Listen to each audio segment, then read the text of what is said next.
Agora eu queria pedir uma reflexão final para cada uma de vocês.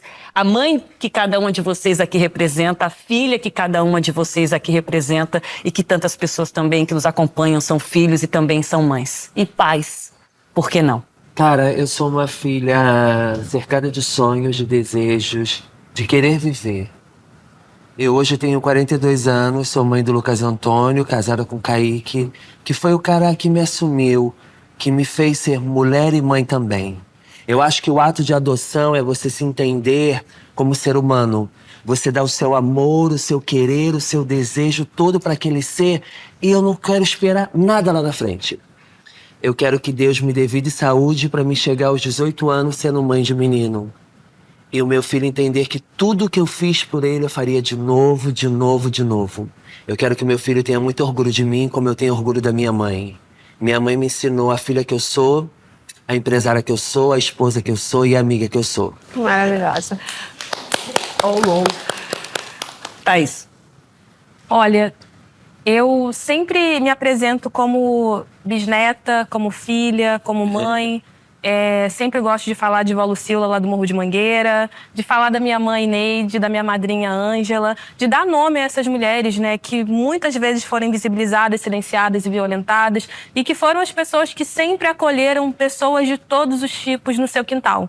Eu sou cria de um quintal de Vaz Lobo, cria de um quintal no Buraco Quente de Mangueira e eu aprendi desde muito cedo a amparar essas mulheres mães. Mulheres mães cansadas com as suas bolsas na hora de subir o morro, mulheres mães cheias de criança na mão, mulheres mães com filhos sem camiseta e a gente com casaquinho da gente ali mesmo tirava e dividia, compartilhava. Então a experiência do cuidado na minha família, nas mulheres da minha família, nas mães da minha família, sempre foi uma experiência poderosa. Acessar os espaços que a gente acessa não é fácil para nenhuma de nós aqui. Eu acho que são trajetórias muito atravessadas por esse lugar de resistência mesmo, em qualquer espaço que seja, por sermos mulheres e também por termos nos tornado mulheres e mães. Eu compartilho contigo, tá? Esse maior sonho. Sendo mãe de 3 meninos negros no Rio de Janeiro, no Brasil, o meu maior sonho é continuar sendo mãe deles quando eles forem homens adultos. Então, se eu pudesse dividir com vocês um pedacinho da minha maternidade, seria esse pedaço em que eu uso a maternidade que a gente exerce para sustentar a minha comunidade e a nossa comunidade. Estou muito feliz de estar aqui com vocês. Obrigada, Nós Thaís. também, Thaís. Obrigada. Gabriela, vem com tudo. Venha, Gabriela. A maternidade é bem difícil, é um pouco diferente da realidade de muitos aqui. Eu tento fazer o meu melhor, sempre fiz desde que ele nasceu e viveu. Não era um sonho pra mim a maternidade. Acho que virou assim, quando eu vi mesmo, eu falei, gente, é uma criança. Depende de mim. O que eu faço agora? E assim, a gente vai fazendo e vai aprendendo com eles, né? Não tem um manual. E o que você falou, que a Pepita citou, né, sobre nascer uma nova filha, eu entendi na forma que eu também tô passando bem parecido com você. A minha mãe tá amparando uma irmã, que é tia minha, que está num tratamento oncológico, e eu preciso amparar a minha mãe. Sim.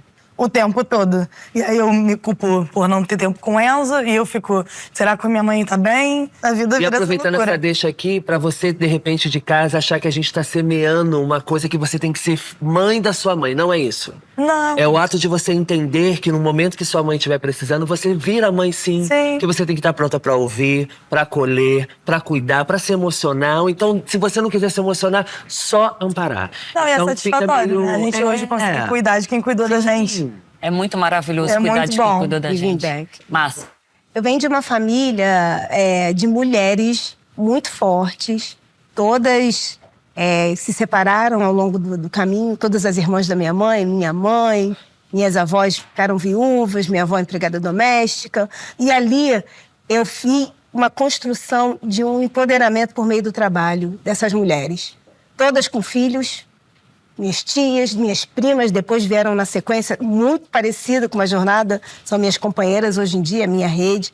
E eu sinto que esse meu maternar é um maternar coletivo, sabe? Assim, independente de terem ali homens que também às vezes participam, são pais e tudo mais, mas o nosso maternar sempre foi muito da coletividade. E quando eu olho para a minha mãe hoje em dia é a pessoa que ela é a tomadora de decisão comigo, ela é a que me ajuda, ela é ainda a pessoa que me dá colo, muito colo, mas ela também é a pessoa que eu tenho que fazer uma atenção total sobre ela. Ela é uma pessoa que necessita de cuidado, é uma mulher aposentada, bancária a vida toda, e hoje eu preciso fazer a gestão financeira dela, eu preciso fazer a gestão da saúde dela, eu preciso fazer isso combinado com a minha filha. Então, assim, é um momento em que eu me torno esse hub da atenção, do cuidado, mas ainda ali eu acho que é minha obrigação também, porque é dali que veio a minha fortaleza, é dali que veio quem eu sou para criar uma menina adolescente, uma menina negra, adolescente, precisando desse cuidado, dessa transformação, que para mim foi muito dolorosa. Eu sofri bullying a minha vida toda na adolescência, e ela, de uma certa forma, vem lidando com essa situação de uma forma muito mais esperta do que eu. A gente troca em casa e eu fico muito impressionada, continuo aprendendo. Então, para mim, é essa gestão do cuidado o tempo todo e de um cuidado coletivo ali, que vem dessa família de mulheres pretas que tem solidão, com certeza, mas não estão sozinhas, não. Nós estamos juntas o tempo todo. Obrigada, Márcia. Ava. Meu filho é o primeiro de 4 gerações a não ter que trabalhar na infância, porque 3 gerações de mulheres recriaram isso. Então, são 4 gerações para que ele possa experimentar esse lugar das mulheres que o antecederam. Então, fechar essa conversa com vocês, que me tocou de várias formas. Estou com vários post-its aqui que vão dar desdobramentos para muito tempo, exaltando as nossas mães. É um privilégio muito grande. Eu só tô aqui hoje porque a missionária Raquel, minha mãe, enfrentou a viuvez, enfrentou uma estrutura que era a Assembleia de Deus de maneira muito sábia e habilidosa. E eu quero finalizar dizendo o que me trouxe até aqui. O dia da minha decisão de fazer ciências sociais e depois disputar o campo da política foi quando meu pai morreu e as pessoas começaram a se referir à minha mãe como viúva do pastor Juscelino e não como a missionária Raquel, que tinha dado aula para ele no seminário de teologia, que tinha sido a professora dele. E eu pedi a palavra na nossa igreja, eu tinha 15 anos, e o pastor completamente doido deu a palavra para mim. E aí eu falei: vocês estão nos enterrando vivas. Não nos enterrem vivas. O nome dela não é viúva do Juscelino. Meu nome não é órfã do Juscelino. O nome dela é Raquel Santiago Aguiar. Meu nome é Ava Santiago Aguiar. Nós temos nome, sobrenome, uma história e ninguém vai nos enterrar porque não tem mais um homem do nosso lado. A igreja ficou assim, igual vocês, chocada. E nesse dia eu fui embora em prantos e eu decidi, não é natural enterrar mulheres em vida. Não é natural a mulher mais inteligente e generosa que eu conheço, a minha mãe, ter o seu nome apagado. Então, a partir dessa experiência de maternidade da minha mãe, é que eu transformei isso em tecnologia de disputa de espaço de poder para que outras mães vivam experiências ainda melhores e que as nossas crias tenham um mundo melhor para a gente viver.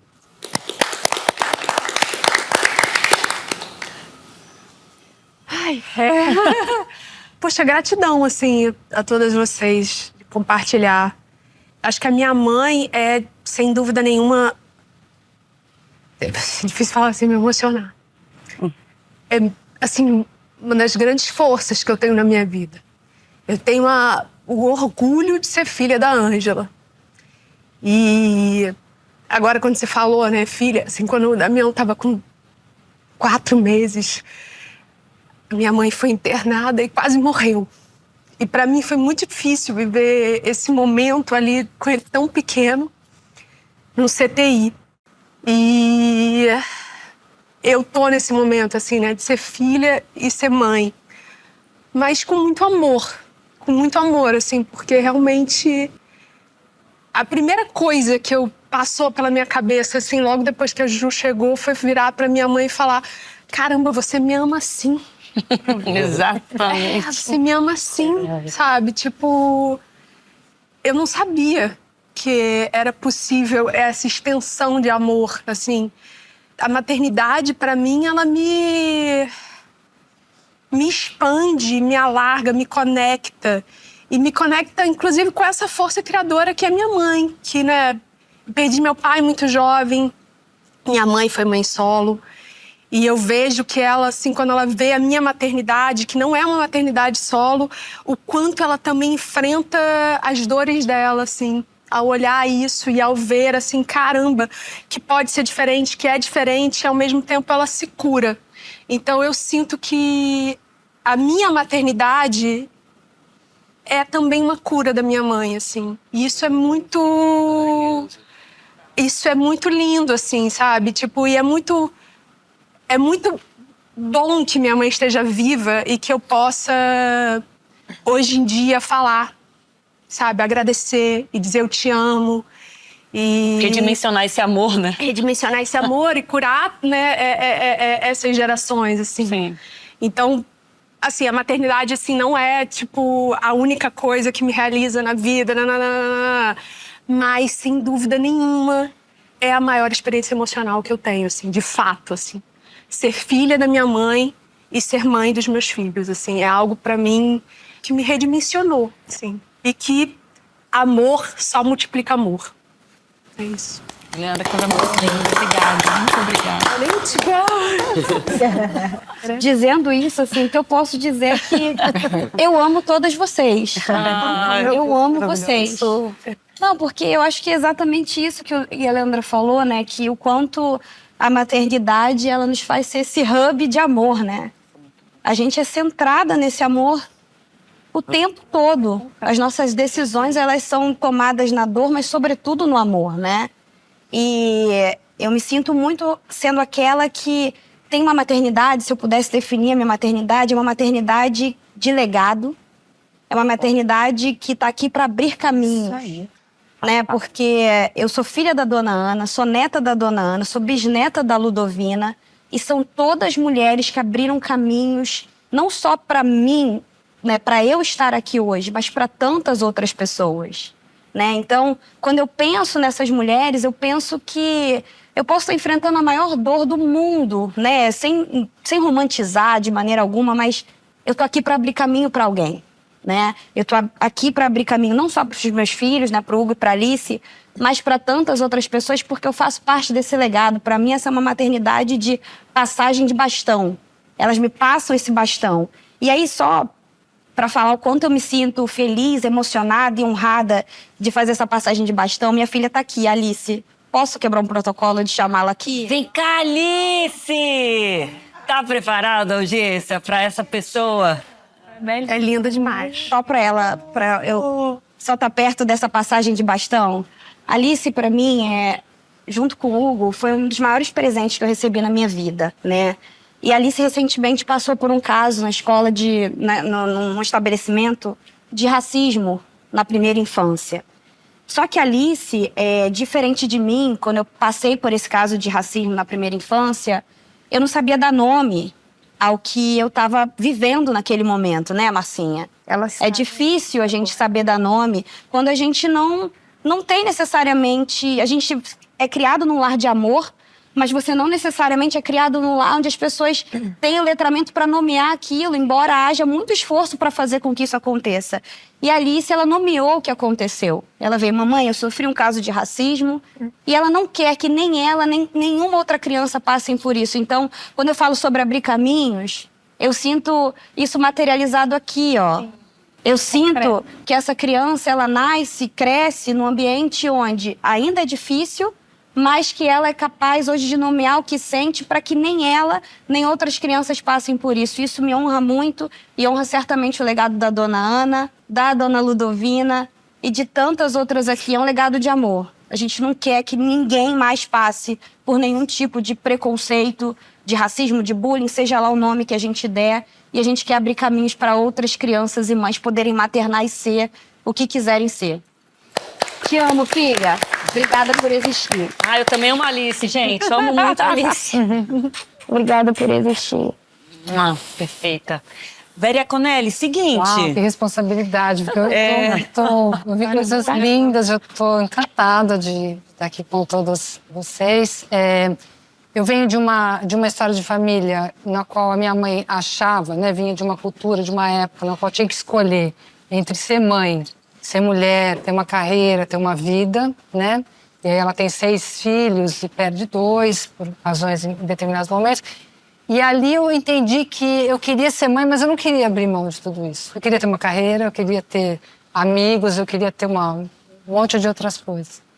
E não foi fácil conciliar tudo isso, mas eu acho que a gente conseguiu. E com esse processo, então, eu não tinha muito o que me espelhar para trás. Eu fui me espelhando nas minhas filhas, inclusive uma está estudando aí num canto. Aí o meu modelo são elas. E eu estou me cuidando muito, né? Sou mais velha aqui da turma, acabei de fazer 60, estou me cuidando muito para que elas não tenham que cuidar de mim tão cedo. Vou tentar, tá? Fazendo a minha parte aqui. Mas o que eu tenho com essa maternidade é que ela me renovou e me renova infinitamente. Voltando aqui para o meu papel do que eu vim fazer aqui, eu queria só dizer que quando a gente fala assim, a gente quer uma maternidade tradicional, essa maternidade tradicional nunca existiu, porque ela seria uma mulher cuidando da casa e um homem sendo o provedor financeiro. Na verdade, as mulheres sempre fizeram tudo. Elas sempre cuidaram da casa, sempre foram provedoras, seja no campo, seja nas fábricas, seja fazendo os pequenos trabalhos domésticos que elas vendiam, lavavam roupa para o vizinho. Então, esse combinado da divisão de tarefa nunca funcionou. O que a gente precisa é assumir que ele nunca funcionou e fazer uma sociedade baseada no cuidado, que a ética da sociedade seja do cuidado e não da segurança e da proteção. Seja do cuidado e que talvez os homens estejam sentados aqui numa roda de homens falando orgulhosos da paternidade do jeito que a gente está falando aqui. Que a gente consiga sensibilizar para eles virem junto e colocarem a paternidade também no lugar que ela merece e precisa ser colocada. Só queria agradecer. Eu também queria agradecer muito a presença, a confiança de vocês, porque quando eu pensei sobre esse programa e tive mulheres, mães aliadas para a gente realizar isso junto, foi exatamente buscar esse lugar de segurança que a gente precisa ter e sentir todos os dias, em todos os momentos da nossa vida. Eu vou dizer para você que é filha, que é mãe, que é avó, o que eu gostaria de ouvir neste Dia das Mães. Você é boa. Você é muito boa. Você é boa o suficiente para ser a melhor mãe possível para o seu filho, para sua filha. Você é boa demais. Parabéns pelo seu dia. E como eu sempre digo no J10, quando eu encerro o jornal, vamos juntas, vamos em frente. Muito obrigada e feliz Dia das Mães para nós.